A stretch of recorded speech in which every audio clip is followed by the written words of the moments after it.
दिलवा में जब केहू समा जाला, नींद अखियां से भी परा जाला। दिलवा में जब केहू समा जाला, नींद अखियां से भी परा जाला।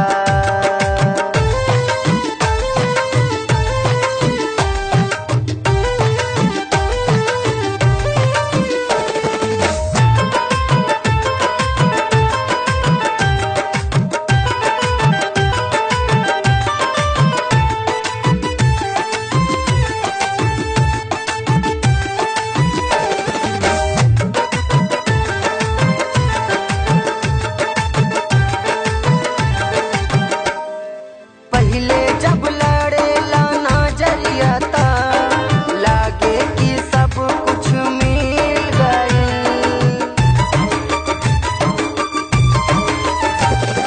शोर मचावेला मन के भंवरवा, जैसन कि फूल कौनो खिल गई। टूट के फूल भी मुरझा जाला, मन के भंवरवा घबरा जाला।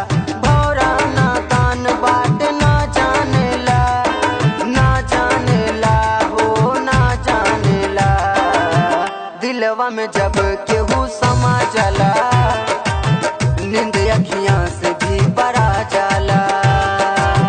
दिलवा में जब केहू समा जाला, नींद अखियां से भी परा जाला।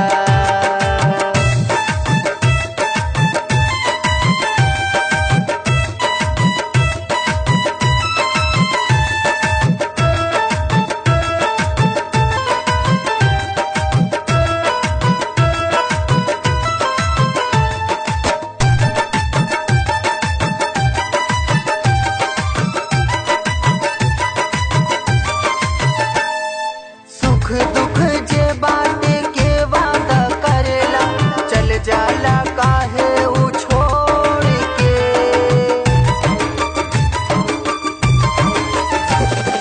मिलके बनैलस जे प्यार के घरौंदा, उहे गइल ओकरा तोड़ के। विमल केहू से दिल न लगाई है, राजेश प्रेमी तन्हा जिंदगी बिताई है। मासूम दिल बाटे ना मानेला, ना मानेला हो ना मानेला। दिलवा में जब केहू समा जाला, नींद अखियां से भी परा जाला। दिलवा में जब केहू समा जाला, नींद अखियां से भी परा जाला।